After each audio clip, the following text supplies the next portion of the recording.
explorers, welcome back to our channel. I hope you all are doing well. So let us begin with the chapter number 2 of grammar, and the name of the chapter is the phrase and the clause, right? So let us begin with the chapter and see what they're telling us about the phrase and the clause as well. So they say, we have learned about simple sentences in earlier classes, right? कि हमने simple sentences के बारे में तो पिछली classes में भी पढ़ा है. Now, we have progressed from simple sentences to expressing more complex thoughts and ideas, right? So, अब हम प्रोग्रेस में आ चुके हैं सिंपल सेंटेंसेस के, ताकि हम उन्हें यूज़ कर सके और भी ज़्यादा कॉम्प्लेक्स तरीके से, ताकि हम अपने फीलिंग्स और अपने आइडियाज़ को एक्सप्रेस कर सके. Longer sentences that give more detail can be broken down into smaller parts called phrases and clauses. तो यहाँ पर ये कह रहे हैं कि जो लॉन्ग सेंटेंसेस यानी बहुत बड़े सेंटेंसेस होते हैं, उन्हें हम कुछ पार्ट्स में डिवाइड भी कर सकते हैं, जिन्हें हम कहते हैं फ्रेजेस और clauses, right? So now here we have the phrase, right? So let us see कि फ्रेज आखिर किसे कहते हैं.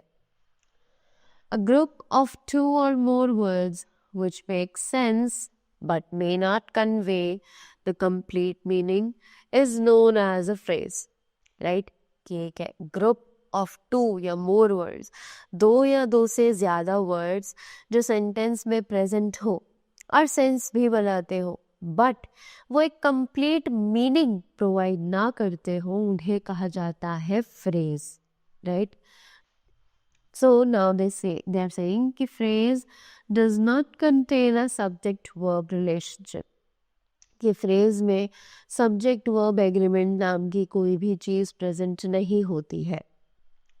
It needs a verb and subject to make complete sense. कि इसको एक verb और subject चाहिए होता है ताकि ये sense complete कर सके, यानी कि इसका पूरा मतलब निकल कर आ सके. Phrases never express a complete thought like a sentence. It is a part of a sentence. कि phrases जो है वो कभी भी एक complete thought sentence में express नहीं करते हैं, right? They are actually a part of sentence, right? वो खुद पूरा sentence नहीं बन सकते हैं, वो एक sentence का part बन सकते हैं. A phrase cannot begin with a capital letter. कि एक phrase कभी भी capital letter से start नहीं किया जा सकता है. A phrase cannot end with a full stop, question mark or exclamation mark. एक phrase कभी भी उसके end पे ना तो हम full stop लगा सकते हैं, ना ही question mark लगा सकते हैं और ना ही exclamation mark लगा सकते हैं. Now, next up we have the clause. So, अब ये clause क्या है? Let's see. So, a group of words which has both a subject and a predicate is known as a clause, right? तो एक ऐसा words का group जिसमें दोनों present होते हैं, subject भी और predicate भी, उन्हें कहा जाता है clause, right? Example, she is talking with a friend who went to my school, right? तो एक ऐसा ग्रुप ऑफ वर्ड जिसमें सब्जेक्ट और प्रेडिकेट दोनों प्रेजेंट हो, उन्हें कहा जाता है क्लॉज, जैसे कि हमें यहाँ पर एग्जाम्पल भी दिया हुआ है. Now let's read the description of this example जो हमें यहाँ पर दिया हुआ है. So the first piece is she is talking. कि सेंटेंस का जो पहला पार्ट है वो है she is talking. It has a subject she and a predicate is talking. इस सेंटेंस के इस पार्ट में सेंटेंस के एक सब्जेक्ट है जो कि है शी, और साथ ही इसका प्रेडिकेट भी है जो कि है is talking, right? So this makes a clause as a complete thought. और ये जो पार्ट है सेंटेंस का ये एक्चुअली एक क्लॉज बन जाती है, राइट, जिसके पास एक कंप्लीट थॉट है। अगर हम सिर्फ इस सेंटेंस को देखें, she is talking, so that means कि ये जो पार्ट है सेंटेंस का ये खुद भी एक सेंटेंस कहला सकता है, क्योंकि इसके पास एक कंप्लीट थॉट यानी कि कंप्लीट मीनिंग है।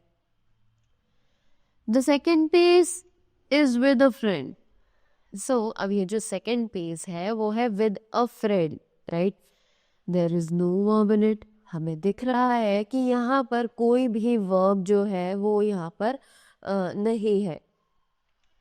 It can not start on its own, it is an incomplete thought। और ये हम अकेले खड़े नहीं कर सकते हैं, इसके साथ हमें कुछ वर्ड्स को ज़रूर ऐड करना पड़ेगा ताकि इसका जो मीनिंग है वो कंप्लीट हो सके। It is an incomplete thought, इसका मीनिंग बिल्कुल भी कंप्लीट नहीं है। Next, the third piece is who went to my school. It is a dependent clause, right. अब जो सेंटेंस का थर्ड पीस है वो है Who went to my school। ये है एक डिपेंडेंट क्लॉज, यानी कि 3 पार्ट्स में हमने सेंटेंस को डिवाइड किया। सो जो पहला पार्ट था वो था एक कंप्लीट सेंटेंस और क्लॉज जो कि अकेले भी स्टैंड कर सकता है, राइट। सेकेंड पार्ट था एक फ्रेज जिसका मीनिंग तो निकल रहा है बट इसका थॉट इनकम्प्लीट है। Now third one is who went to my school. Meaning तो इसका भी निकल रहा है, right, and but it is a dependent clause. Why it is a dependent clause? Now first of all let's read that what is a dependent clause, right? तो पहले पढ़ते हैं कि dependent clause है क्या। Clauses can be either main or subordinate, right? कि clauses जो है वो 2 तरीके के होते हैं, main और subordinate। अब let's see after that. So they say a main clause is one which is independent and conveys a complete thought। तो मेन क्लॉज एक ऐसा सेंटेंस है जो कि इंडिपेंडेंट होता है, यानी कि उसे किसी पर डिपेंड करने की ज़रूरत नहीं होती है, right, and conveys a complete thought, और वो अपना खुद का मीनिंग, एक खुद का कंप्लीट थॉट निकाल सकता है, right. Next, it is a subordinate clause. A subordinate clause depends on the main clause and its purpose is to modify the main clause, right? एक subordinate clause depend करता है main clause पर, और उसका जो purpose होता है वो होता है कि हम main clause को modify करें, right? It is called the dependent clause। इसको हम एक dependent clause के नाम से जानते हैं। A subordinating clause uses conjunctions such as since, because, etc। तो एक subordinating clause जो है वो conjunctions use करता है, जैसे कि since, because, etc।